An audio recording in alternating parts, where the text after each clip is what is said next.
Hello and welcome to PGurus channel. I'm your host Sri Iyer. After a long time, we are joined by Francois Gautier. Francois, welcome to PGurus channel. Thank you. Viewers, the last time I met Francois was at World Hindu Congress in Chicago, I think in 2018, and we had a sit-down chat. We talked about various topics. Today, Francois is going to give us his inputs on China, about China's latest incursions into India in Ladakh and Sikkim. Satellite pictures show that about 5 kilometers of intrusion has taken place in these two places, and how India is tackling that. And most importantly, if businesses were to leave China and come to India, for example, what should India do to attract that? And last of all, we're going to talk about Tibet and its future. Francois, take it away. First, I would like you to start about your initiative on the Museum for Indian History in Pune, and also a little bit of your background, because I'm not sure how many of our viewers know about you in detail, since when you came to India and so on. Right. So actually, I came to India by accident or by fate, if you wish. I drove from Paris to Pondicherry. There was a caravan of 5 cars, which started from Paris, where my birthplace, where I used to stay, to Pondicherry to start a place called Auroville, based on Sri Aurobindo, the great yogi, the great poet, the great philosopher, the great revolutionary Sri Aurobindo. Yes. So his companion was the mother. She was a French lady. And when I was in Paris, I was very young. I heard that there was a caravan of cars driving to Auroville. And I didn't know anything about India. I didn't know anything about spirituality, about Sri Aurobindo. But I thought, something in me thought, I should go. So I joined that caravan. Many adventures, of course. I have written a book about it. And I came to Pondicherry. First, I came to Delhi, actually. Came to Delhi. And then came to Pondicherry, met the mother. She was an extraordinary yogini. She looked in my eyes and it changed my life upside down. So I stayed in India and I started reading Sri Aurobindo. As I said, Sri Aurobindo, long before Mahatma Gandhi had said, India should regain its independence. He wrote a book called The Foundations of Indian Culture, which today still should be the Bible of anybody who wants to understand India. So, and then the mother died. So, when the guru dies, one feels lost. So I started freelancing. I had done a bit of journalism and photography before coming to India. Started freelancing in the south first because I was in Pondicherry. And I came to, Pondicherry is like an island, it's like Srinagar or Goa, you can Yes. stay there for years and not know India. So I started going out and I discovered, the wonder that is India, the people of India, their gentleness, their acceptance of the other, in their genes, their goodness in their genes, not in their mind like us in the West. No, I have to be good, I have to do charity, but the Indians have it in the genes, in the rural area, no, not in Delhi. So, and then I came to Delhi. I became a political journalist, and then I covered Kashmir. So in Kashmir, I lost my innocence in Kashmir. I saw what Islam could do, in the name of its monotheistic religion to people who are not from the same religion. Then I started writing articles, about the Kashmiri Pandits, what I had seen, the exodus, the killing of the Kashmiri Pandits.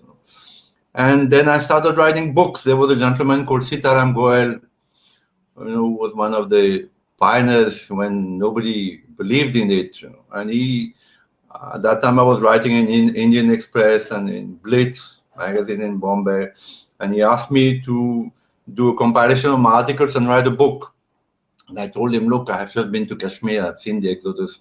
Let me write a complete book. So I wrote my first book with this, with Sitaram Goel.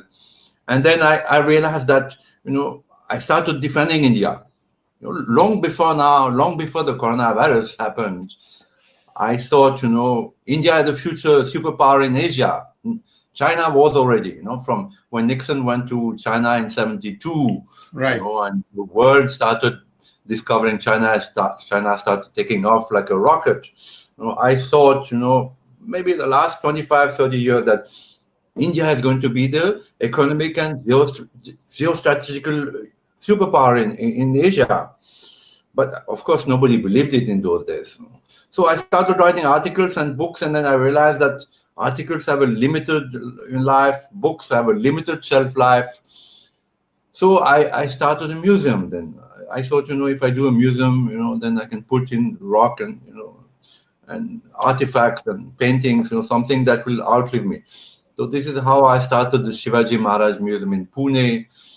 Today we have, 18 pavilions, each with a unique exhibition. There's one on Aurangzeb, as he was, according to his own firman's edicts. There is on Shivaji Maharaj, Aliabai, there is, on Maharana Pratap, there is on the Hindu genocide, probably the only exhibition in the world on the Hindu genocide. Goa Inquisition, soon it will be Goa there, on Tipu Sultan, so many exhibitions on the Vedas. So this museum has been a very difficult endeavor, but I feel that in my life, the most important thing I did ever was come to India. Even when the coronavirus happened, I was in France. I had a book release in France. Well, then I have a friend in Delhi who's, he's the foreigners secretary. So he told me, unless you come back within 12 hours, we're going to close the borders. So my wife and I, we were in Paris. I felt I had to go home. I have to go back home. So we cut our stay short. It was difficult actually to come back because airline didn't want to take us. We were not sure that we would be able to enter India. So 6 hours before India closed its borders, we came back to Delhi, and I felt this is again one of the best decisions I made, because even though there is still a lockdown here, it's better to be here. So this museum. Now to come back to China. India is a democracy, as you know. It's anarchy here. It's difficult. If you want to, for instance, I live partly in Pondicherry. They've been doing for the last 30 years what they call the East Coast Road, which is supposed to link Calcutta to Kanyakumari. Right. Now, to do that, there are 100 court cases. All the farmers, everybody can do a court case in India. It's such a democratic country that Indians have taken it to the other opposite. Instead of balancing, anybody can do a court case in India, and it lasts 20 years. Right. 20 years minimum. So for the Indian government to do anything, it requires a lot of time, a lot of patience, a lot of bureaucracy. So China doesn't have this problem. They want to do a highway, they want to do a dam, they expropriate 1 million people, everybody keeps quiet. So I believe in India.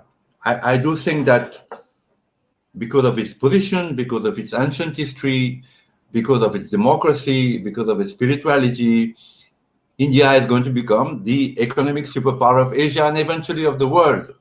But there have been so many hurdles. It's been so difficult for this country.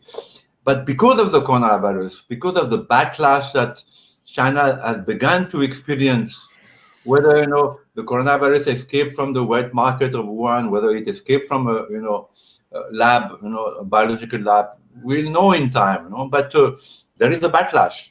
Okay, Mr. Trump is the most vocal about it, but I know in France also, my country, questions are being asked about China. People are starting to talk. So there's going to be a backlash. And the second thing is that, for instance, when I was in France this time, we realized that 85% of our antibiotics come from China. So suddenly, France realized that it is dependent on a country which is, neither democratic nor very friendly. The Chinese may be very brilliant. The other day, I saw a concerto, a Bach concerto by a Chinese orchestra. They're very brilliant people. We should not make black and white. The Chinese are evil. I don't believe in that. They're very brilliant people, but they're very calculating and very ruthless. The relationship that China has had with India has been a very ruthless one. Whether Yes. it is Peru, whether it is Mr. Narendra Modi, they all fall prey to China's cunningness. That one day China acts very friendly, the next day, like they do now, they go into Ladakh and they challenge the borders. Mr. Vajpayee, goes to China, and the day he arrived, they do a nuclear test. They have this thing about being ruthless. So the West is going to want to delocalize from China and reinvest elsewhere. Now, Mr. Trump thinks that they're going to reinvest in America, maybe, but I'm not sure about that, because in my country, France, at least, I know that there are so many laws. It is so expensive to hire people that most companies, are looking to go elsewhere.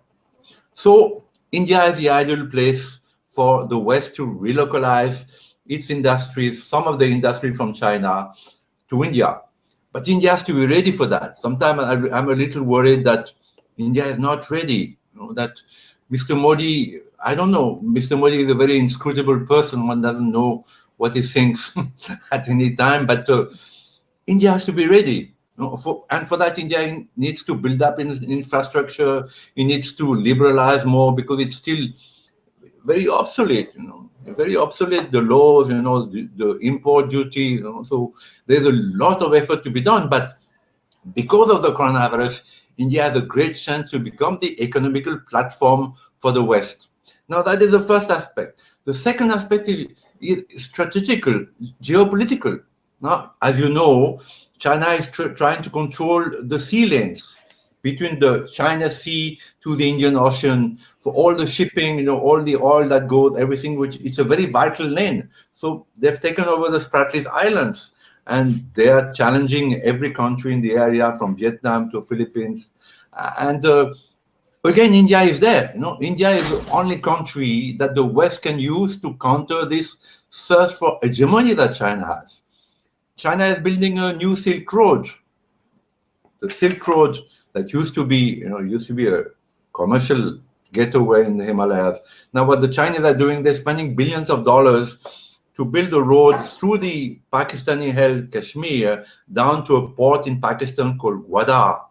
And from there, from Gwadar, then it can flood the West. So China has a thirst for conquering the world. And again, India is the only country that can, counter, that can be a buffer between the Chinese thirst for conquering the world economically, but also politically. I believe the Chinese think they're superior. We have seen that even with Indians, that has been my experience, that the Chinese think that Indians are inferior to them. They have an attitude that you're inferior people. So I believe that America will be the first. I think America is the first. So Mr. Trump is sometimes a bit unpredictable, but America is the first that has understood that as far as the control of the sea lanes, as far as the new Silk Road, as far as, everything, India has the size, India has a manpower, India has a military, India has a nuclear power. It is the only country that the West can use as a proxy to counter Chinese hegemony. You're right. And, one good thing that came out of the recent coronavirus is that Modi was able to tell people to obey lockdown, and the country obeyed.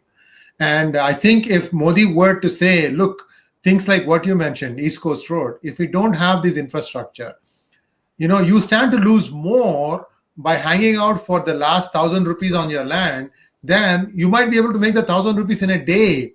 If the road is plying, if people are going, if commerce flows back and forth, you'll make that money in 2 days. So these are the kind of value propositions that somebody has to sit and teach them and say, listen, this is all good. It happens for a good reason. And there is proof for that. The quadrilateral, the golden quadrilateral that has come up in India shows you that there's development along the interstates. So I hope that this thing bears fruit, Francois.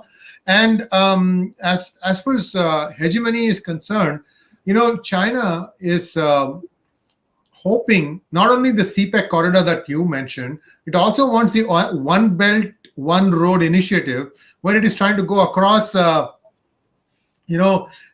eastern, what used to be Soviet Union, those republics to go back to the old Silk Road. And right. I'm wondering if this is something similar to what the Romans used to do. When the Romans army became huge and there was nothing left to conquer, they would still keep on marching because the army had to be kept busy. I wonder if China is also having so many people now that it has to do something like, let's do this initiative, let's do that initiative, and so on and so forth. What I'm hearing, I don't know how well you've seen the internals of China, that there are 21 million cell phones that went inactive the last 3-4 months. 21 million. What does that mean? How many are actually people who are consumed by the coronavirus? So people are saying that even if people, assuming that each one had two cell phones, and in one of those cell phones there was a dual SIM card, it would be still 7 million. That's a huge number. Yeah. So what Yeah, is China. your take? Yeah, go ahead. Please go ahead. Yeah. Please. No. My question to you was, what does your gut tell you, knowing the Chinese as well as you do, whether this was a lab-induced virus or whether it was a wet market virus? Because what happens is one is voluntary manslaughter and the other is involuntary manslaughter. That's how I look at it. Yeah, right. Well, I'm not an expert, but the thing that we know is that Chinese are they're very good at hiding statistics. They're very good at at hiding things.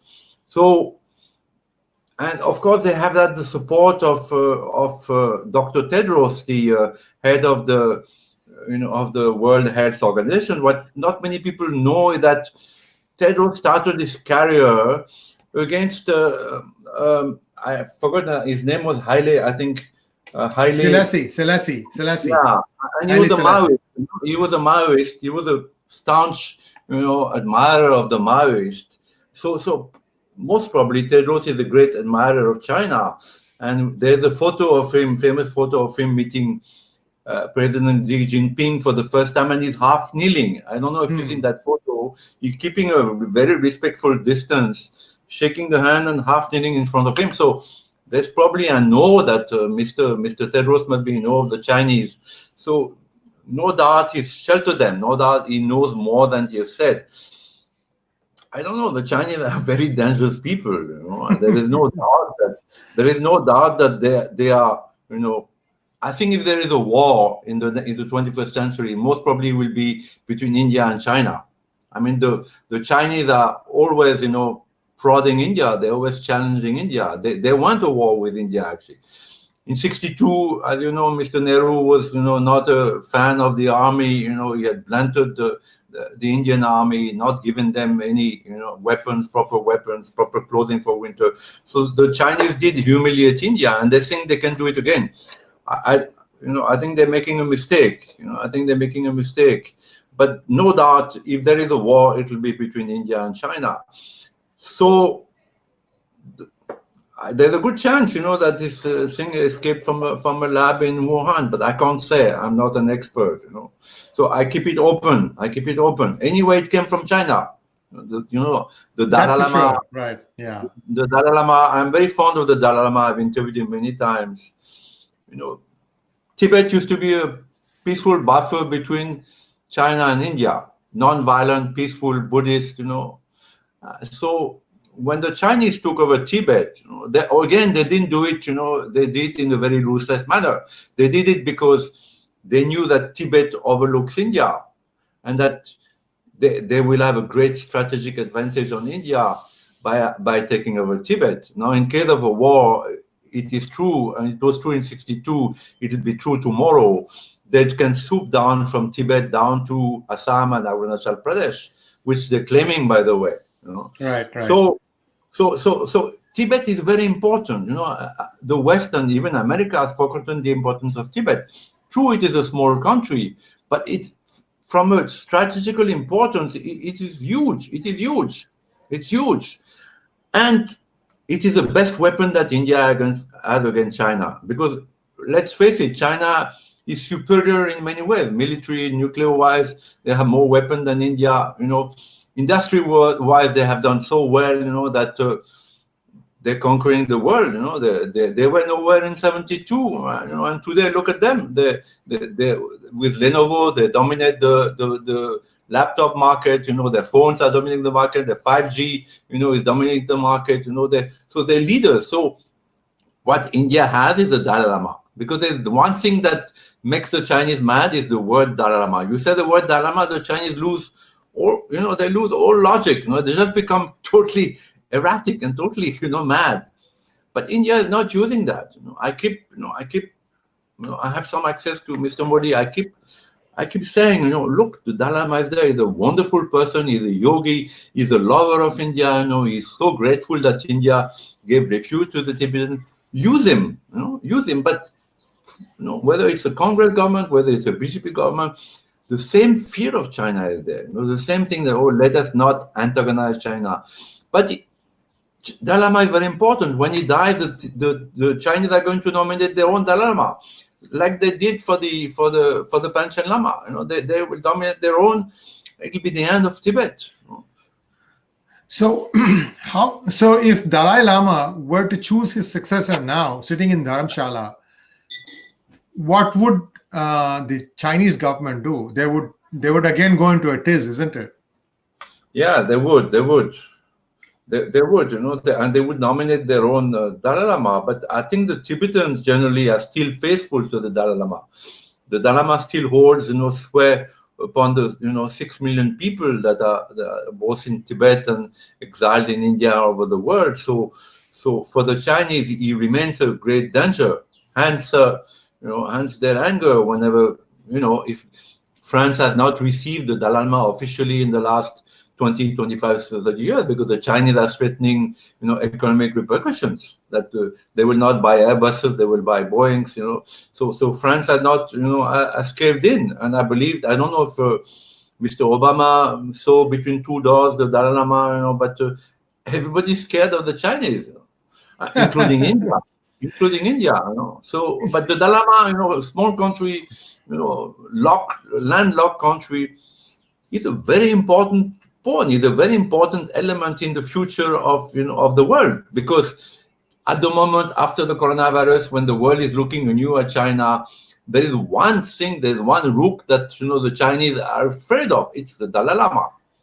So why not use him? I mean, it's for the good, because he's a great being, he's a yogi, he's fought for his country selflessly, he's given his health, his time, to the Tibetans.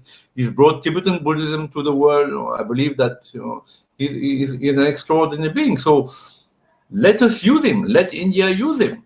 Let India give him the freedom to travel. Let India prop him up. He's going to make the Chinese totally mad. But I think you have an excellent suggestion, Francois. It's been my observation that India's foreign policy has been a meek policy. They're more reactive than proactive. They've tried being muscular a few times, but somehow it hasn't quite panned out in the way I think they should have. For example, if you look at Indian peacekeeping force in Sri Lanka, right? One prime minister does it, and the moment there's a regime change, India does a unilateral pullout. And what that ended up doing was the person that they pulled out ended up coming back and killing the previous prime minister in Chennai, right? Sri Perumadur. So these are problems I think India needs to look at. See, there is a policy for the country, and there is a policy that a particular party in power or the coalition in power can execute. But the policy for the country is about this, and everybody has to agree that the policy for the country overrides party politics, individuals' egos. Unfortunately, that is something that India doesn't seem to have. I'm sorry to say this. Modi has a lot of good qualities. We are still to see this side of Modi where he says, okay, without shedding a drop of blood against China, I'm going to make them go mad. Like you said, use Dalai Lama. And I said, excellent suggestion. Dalai Lama is a young man of 82 years old now. And I hope that, I have a feeling, this is like a lull before the storm, if you will, Francois. I don't know where the storm's going to come, but I can feel the lull now. Something is going to happen very soon. And we'll only find out when it happens, because that's one good thing about Modi. He plays his cards very close to his chest. Nobody knows until the thing happens, like Balakot, for example, right? Right. So I think we've had an excellent ringside view from you, and it's in many ways I consider you more Sanatani than many of us in India. No, not at all. I have a debt towards India. It's not that I'm doing a favor. This country, most Westerners come here because they think they can give something to India. Mother Teresa, Sonia Gandhi, whatever faults she feels, she comes from a superior civilization. Maybe it's unconscious, and she has to teach Indian. But India has given me a lot. The moment I stepped into India, when I arrived in Delhi, I felt that there was a knowledge, that there was something unique in this country. And I've been defending this, that there's a knowledge, there is something. Who am I? What happens when I die? What is consciousness? What is dharma? What is karma? So this knowledge used to be all over the world, and it's lost now, and it's still there in India, behind the poverty, behind the problem, behind the chaos.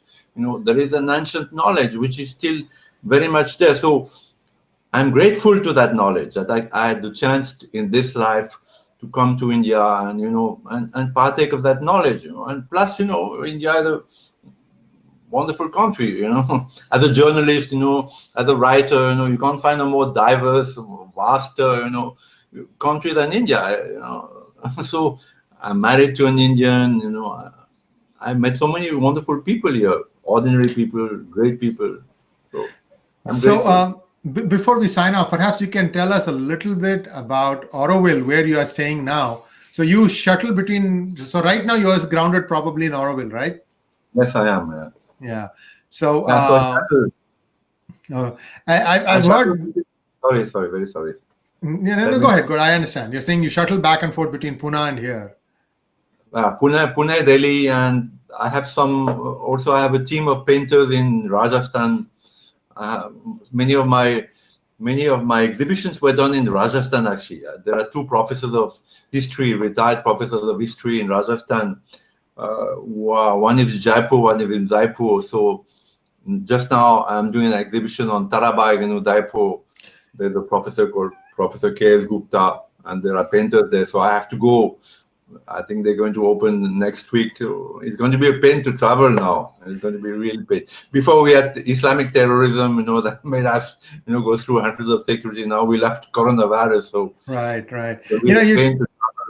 It's interesting that you should mention the name of Tera By. About 3 weeks ago, I interviewed Sanjay Dikshit, and he mentioned the same thing, that Tera By chased Aurangzeb all over at the end, and he really was running away from her, and he died in Aurangabad. Right. It's amazing. The story of Tera By doesn't get mentioned much. No. So I'm doing an exhibition on her because she was a remarkable lady. Yes. So I have to go to Udaipur sometimes and meet the painters and the historians. Wonderful. So see, that's why I say that we see more of India through your eyes, and the fact that you've got this museum with 18 pavilions. Wow, it's almost like a day-long thing if you really want to spend the time and do it. Right. By the way, last August, September, I was in France. I was in Paris, I should say. And I spent about half a day at the Louvre.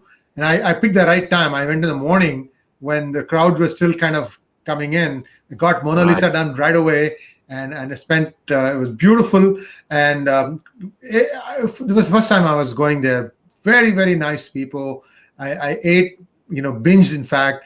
And it was great. We were just staying by the Seine River, and we did the boat cruise and a lot of good stuff. Very, very fond memories. Nice. So Thank you. I'm still fond of Paris, and whenever I go to Paris, the heart of Paris hasn't changed. Still a beautiful, one of the most beautiful cities in the world. Yes, it is. And I also saw the new downtown. That's if you look at from Arc de Triomphe and you look north, I think the downtown, it looks just like Manhattan. Very, very tall structures, and how France has grabbed the opportunity from Brexit and so on and so forth. So, Francois, it was wonderful talking to you. We'll be back with more such interesting conversations. And thank you very much for taking the time out to talk to us. Namaskar. Namaskar.